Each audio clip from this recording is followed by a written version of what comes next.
मैं जब world conference में जाता हूं तो बूथ छुपाता हूं। दुनिया में ऐसा जो देश है नंबर 1 पर जहां आसानी से ड्राइविंग लाइसेंस मिलता है, उस देश का नाम भारत है। मैं एक एक्सीडेंट का भुक्तभोगी हूं। मैं लीडर ऑफ अपोजिशन था महाराष्ट्र में, विधानमंडल में, और पुलिस प्रोटेक्शन में पुलिस की सायरन वाली कार के साथ मेरे ड्राइवर को कैटरैक्ट था। मेरी पत्नी, मेरा बेटा और बेटी पूरे ट्रक के नीचे चले गए। मैं मंत्री जी से सवाल करना चाहता हूं, क्या केंद्र सरकार भी आने वाले समय में कोई ऐसी डेडिकेटेड फोर्स का गठन करेगी कि जिससे रोड एक्सीडेंट कम हो सके? सम्माननीय स्पीकर महोदय, ये जो एक्ट है मोटर व्हीकल एक्ट, ये कॉन्करेंट लिस्ट में है।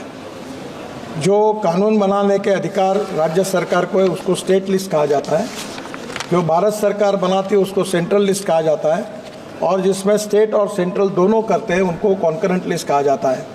तो ये स्टेट गवर्नमेंट के अधिकार में है। मैं पंजाब सरकार को धन्यवाद दूंगा कि उन्होंने पॉजिटिवली प्रयास किया। आसाम सरकार ने भी एक्सीडेंट्स कम किए, पर मैं आपके सामने ये भी जानकारी देना चाहता हूँ कि देश में सबसे ज़्यादा एक्सीडेंट में मरने वालों की संख्या पे नंबर 1 पर है उत्तर प्रदेश, 23,652, टोटल एक्सीडेंट के 13.7%। दूसरे नंबर पर है तमिलनाडु, 18,347, 10.6%। तीसरा है महाराष्ट्र, 15,366, यानी 9%, और मध्य प्रदेश 13,798, यानी 8%। मैं विशेष रूप से इन चारों राज्यों के मुख्यमंत्रियों से, एक से या तो उत्तर प्रदेश के मुख्यमंत्री से मैं भी लखनऊ गया था, मेरी डिटेल बातचीत हुई, उन्होंने इसको सीरियसली लिया है। बाकी भी मुख्यमंत्रियों से बात करके इसके लिए कोशिश करेंगे। सिटी जो है भारत की, जिसमें सबसे ज़्यादा लोगों का डेथ होती है, उसमें पहले नंबर पर दिल्ली है। 1,457 डेथ दिल्ली में होती है। बेंगलोर में 915, जयपुर में 849। और मैं ये मानता हूँ कि इसके लिए रोड इंजीनियरिंग, ऑटोमोबाइल इंजीनियरिंग, ये 2 चीज़ें महत्वपूर्ण हैं। हमने ऑटोमोबाइल इंजीनियरिंग में भारत एनकैप करके रेटिंग शुरू कर दिया। इकोनॉमिक मॉडल में 6 एयर बैग्स लगने लगी, पूरे ऑटोमोबाइल सुधार कर दिए। रोड इंजीनियरिंग में कमियां थी, 40,000 करोड़ रुपए ब्लैक स्पॉट इंप्रूवमेंट के लिए हम खर्चा कर रहे हैं। काफ़ी ब्लैक स्पॉट्स हमने दूर किए, पर इसमें 59% एक्सीडेंट्स ये एनएच पर हो रहे हैं, और ये मेरे लिए सबसे चिंता का विषय है। और इसका कारण जो है कि जो डिटेल प्रोजेक्ट रिपोर्ट बनता है तो हमारी सिस्टम ऐसी कि जो लोवेस्ट आता है उसके गले में माला पहनाते हैं, और इतने घटिया क्वालिटी के वो डीपीआर बनाते हैं, और जिसके कारण फिर आगे फ्यूचर में ये प्रॉब्लम आते हैं। तो अभी हमने ये सिस्टम को भी, जो लोवेस्ट वाली बात थी, उसको बदल कर उसका भी हम रेटिंग कर रहे हैं। कॉन्ट्रैक्टर का भी रेटिंग कर रहे हैं और डीपीआर वालों का भी कर रहे हैं। और अभी तो मैं रोज़ 4-4, 5-5 कॉन्ट्रैक्टर, कल ही मैंने 5 लोगों को ब्लैक लिस्टेड कर दिया। अब कॉन्ट्रैक्टर को और कंसल्टेंट को और अधिकारियों को जो भी निग्लिजेंस बताएगा उसके ऊपर कड़ी कार्रवाई करने के बारे में कोई सहानुभूति किसी के प्रति रखेंगे नहीं, क्योंकि लोगों की जान बचाना आवश्यकता है, और निश्चित रूप से हम करेंगे। एक इम्पॉर्टेंट चीज़ है कि देश में 18 लाख ड्राइवर्स की कमी है, और ये जो एक्सीडेंट हुए हैं इसमें जिनके पास ड्राइविंग लाइसेंस नहीं था, और जो आजकल क्या बताए अध्यक्ष महोदय, हमारे देश में ट्रेलर और ट्रक पर जो कंडक्टर होता है वो चुपचाप ड्राइविंग सीख के वो चलाना चालू कर देता है। हम दुर्भाग्यवश मुझे कहना पड़ रहा है कि दुनिया में ऐसा जो देश है नंबर 1 पर जहां आसानी से ड्राइविंग लाइसेंस मिलता है, उस देश का नाम भारत है। हम इसको सुधार रहे हैं, स्टेट गवर्नमेंट के सहयोग से इसको काफ़ी स्ट्रिक्ट करने की कोशिश कर रहे हैं।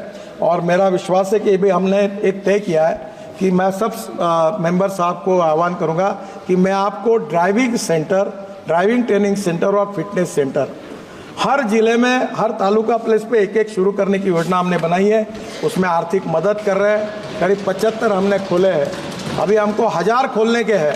आप आपके कॉन्स्टिट्यूंसी में आप प्रपोजल स्टेट गवर्नमेंट के थ्रू आइए, मेरे पास एक स्कीम लेके जाइए और ट्रेन ड्राइवर बने। विशेष रूप से ट्राइबल एरिया जो है, जो सोशली, इकोनॉमिकली, एजुकेशनली बैकवर्ड है, रूरल एरिया है, जहाँ एम्प्लॉयमेंट नहीं है, वहाँ फिटनेस सेंटर और ड्राइविंग ट्रेनिंग सेंटर का कॉम्बिनेशन हमने किया है। 8 दिन में वो स्कीम को हम डिक्लेयर करेंगे और आप इसमें आकर ट्रेन ड्राइवर भी तैयार होंगे और फिटनेस के कारण 15 साल के बाद जो गाड़ियाँ बाद में स्क्रैपिंग करनी है उसकी सुविधा प्राप्त होगी।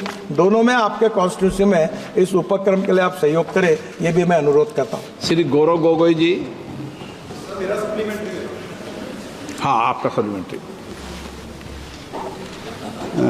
धन्यवाद मंत्री जी। सर, मैं माननीय मंत्री जी से पूछना चाहता हूं कि जैसे जो विकसित देश हैं, जैसे जापान है, स्वीडन है, ऑस्ट्रेलिया है, तो उन्होंने कि 0 डेथ्स इन रोड एक्सीडेंट्स कोई टाइमलाइन तय कर दी है। क्या हमारी भारत सरकार ने भी कोई टाइमलाइन तय की है कि 0 डेथ्स इन रोड एक्सीडेंट्स में हो? इस कंट्री में सम्माननीय स्पीकर महोदय, मैं उनकी भावना को समझता हूं और मैंने 11 साल हुए इस मिनिस्ट्री में। स्वीडन ने 0 किया है, नो एक्सीडेंट। बहुत से देशों ने रिकॉर्ड किया। मैं जब वर्ल्ड कॉन्फ्रेंस में जाता हूं तो मुंह छुपाता हूं, क्योंकि सबसे गंदा रिकॉर्ड अगर वर्ल्ड में किसी का है तो हमारे देश का है। और मैं आपको बहुत ट्रांसपेरेंट हूँ, इसलिए सीधी बात बता देता हूँ कि मैंने ये कहा था कि 2024 समाप्त होने के पहले 50% डेथ और एक्सीडेंट हम कम करेंगे। कम तो हुए नहीं, उल्टा एक्सीडेंट और बढ़ गए। और ये एक ही सब्जेक्ट है कि जिसमें हमारे डिपार्टमेंट को सफलता नहीं मिली। उसके वेरियस रीजंस हैं। मैं आपको यही बताता हूँ कि जब तक समाज का सहयोग नहीं मिलेगा, ह्यूमन बिहेवियर नहीं बदलेगा, कानून के प्रति सम्मान पैदा नहीं होगा, तब तक ये मुश्किलें हैं। आप सबके सहयोग से पहला तो टारगेट हमारा फेल हो गया और उसको स्वीकार करने में मुझे कोई संकोच नहीं है, क्योंकि सच्चाई है। पर इसके बाद फिर हम तेज़ी से और काम तो लगे आपके सहयोग से। हम निश्चित रूप से आगे कोई टारगेट तो तय नहीं किया, पर कम करने की लगातार कोशिश करते हैं। और मैं इसलिए संवेदनशील हूँ कि मैं एक एक्सीडेंट का भुक्तभोगी हूँ। मैं लीडर ऑफ अपोजिशन था महाराष्ट्र में, विधानमंडल में, और पुलिस प्रोटेक्शन में पुलिस की सायरन वाली कार के साथ मेरे ड्राइवर को कैटरैक्ट था। मेरी पत्नी, मेरा बेटा और बेटी पूरे ट्रक के नीचे चले गए। वो टायर के कारण जो पीछे लटकता है उसके कारण जान बची है। और मैंने 2 साल में हॉस्पिटल में था। तो मैं इसके प्रति तो बहुत ही ज़्यादा संवेदनशील हूँ। पर दुर्भाग्यवश बहुत कोशिश करने के बाद भी जो कम ही है तो हुई नहीं, उल्टी बढ़ी है। ये चिंता का विषय है। आप सबके सहयोग से इस उद्देश्य को पूरा करने की कोशिश करेंगे।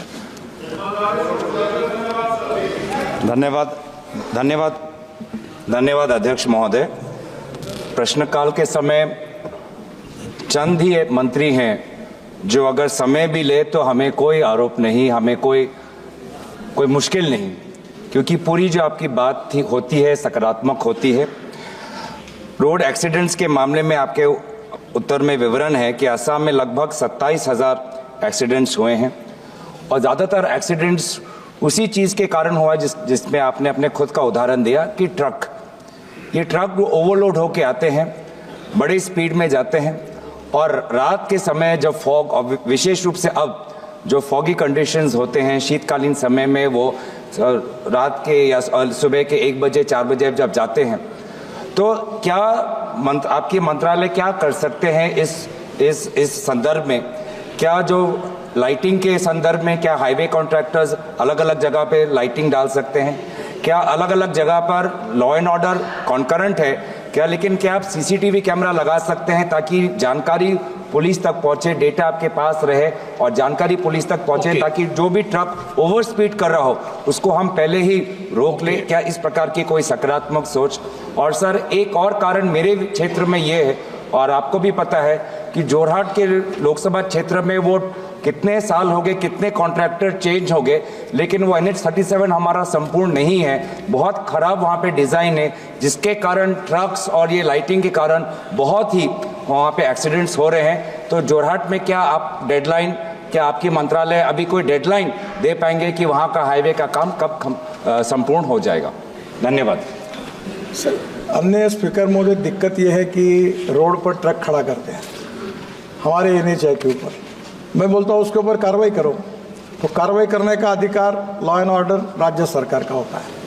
अभी हमने इससे तंग आकर एक नया टेक्नोलॉजी करके नियम लगाया कि अब ऑटोमेटिक एक्सल जो है उसमें वेट मैनेजमेंट सिस्टम हमने तैयार किया है और ट्रक के ऊपर लिख के आएगा कि वजन कितना डाला हुआ है, ताकि आप इतने लोगों पर, मैं बोल नहीं सकता आपको इसमें क्या क्या होता है, तो इसलिए मुझे लगता है कि ये भी होगा।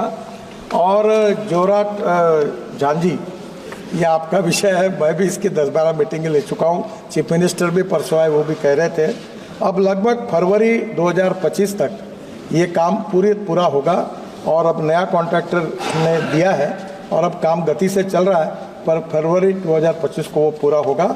और ये जो कैमरे हैं ये हमने लगाए हैं और अभी हमने किया है कि हमारे पास खाली जगह पड़ी थी, तो हमने एक हम सफ़र करके योजना चालू की है, जहाँ पेट्रोल डीजल गैस स्टेशन होगा और वहीं बाजू में एक छोटा रेस्टोरेंट ढाबा भी होगा और कम से कम 10 ट्रक और 15-20 कार का पार्किंग होगा और वो छोटे जगह पर एक वॉशरूम टॉयलेट्स भी होंगे और उसमें ट्रक वगैरह अंदर जाके जाएंगे। जो रोड पर पार्किंग करते ये एक प्रॉब्लम।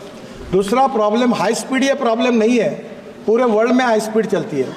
प्रॉब्लम वो है हाई स्पीड नहीं करना चाहिए, उसमें दो मत है, पर प्रॉब्लम लेन डिसिप्लिन का है।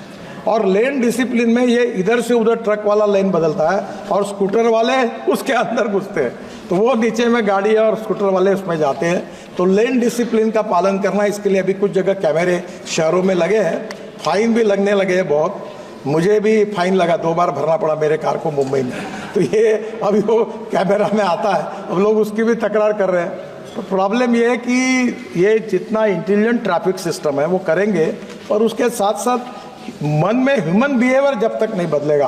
अब पूरे फिल्म स्टार अमिताभ बच्चन हर साल अभी कार्यक्रम है, सबकी मदद कर रहे हैं, क्रिकेटर की मदद ले रहे, सेलिब्रिटीज़ को ले रहे, स्कूल में कार्यक्रम कर रहे हैं। मैं आपको आह्वान करता हूं कि आपके एरिया में स्कूल के बड़े बड़े कार्यक्रम करिए, हमारे डिपार्टमेंट आपको सहयोग करेगा, एजुकेशन इंस्टीट्यूशन, यूनिवर्सिटीज़, ताकि हम रूल्स ऑफ द रोड के बारे में हम लोग उसका पालन करेंगे, वायोलेशन नहीं करेंगे। अब मेरे सामने एक रेड सिग्नल लगने के बाद गाड़ी घुस जाती बीच में, वो आई और दूसरे ने डैश मार, मैंने आंखों से देखा। इतनी जल्दी क्यों करते हो? रेड सिग्नल लगा तो रुक जाओ ना। ये छोटी छोटी बातें जो है ये आपके सबके सोसाइटी के ऑल स्टेक होल्डर्स के सहयोग के बिना नहीं होगा। मैं आपको एक बात बताता हूँ, विदेश जाते हैं, मैं चॉकलेट खाता हूँ तो मैं नेचुरली वो अपने जेब में रखता हूँ और हिंदुस्तान में खिड़की से फेंक देते हैं। अब प्रॉब्लम ये है कि हमें बदलना पड़ेगा और छोटे बच्चों के लिए कोर्सेस लगा है, कैंपेन चल रही है। वैसे आप लोग भी आपके कॉन्स्टिट्यूशन में इसकी मदद करिए। बस बॉडी कोड, ये एक मेरे से गलती हुई। हर बार ये हथौड़ा लेके रोड पर खड़े होकर बस बॉडी बनाते थे और मैं जब करता था तो मेरे पर गरीब लोग, हम बेकार हो जाएंगे, ये लुधियाना, पंजाब, इंदौर, हर बार का गरीबों का कैसा होगा। मैं हर बार उनको एक्सटेंशन देता था। हमारे समृद्धि महामार्ग पर एक प्राइवेट बस पूरी तरह एक्सीडेंट हो गया, जल गई और 45 लोग जल के मर गए। जब यह बात देखी तो मुझे लगा कि ये तो अपनी गलती है। अब हमने इंटरनेशनल स्टैंडर्ड का बस कोड 24 से लागू कर दिया है। इसके बाद हिंदुस्तान में हर बस ये इंटरनेशनल स्टैंडर्ड के सेफ्टी के माध्यम से होगी। और जब बस में अगर एक्सीडेंट होगा तो इतनी बड़ी कांच होगी और बाजू में वो प्लास्टिक की हथौड़ी होगी, उसको खोद के वो बाहर निकल सकेंगे, ताकि हमने अभी जो हमारी लोग हैं उनके जीवन के साथ खिलवाड़ किसी भी हालत में नहीं करना, ये हमने निश्चित किया।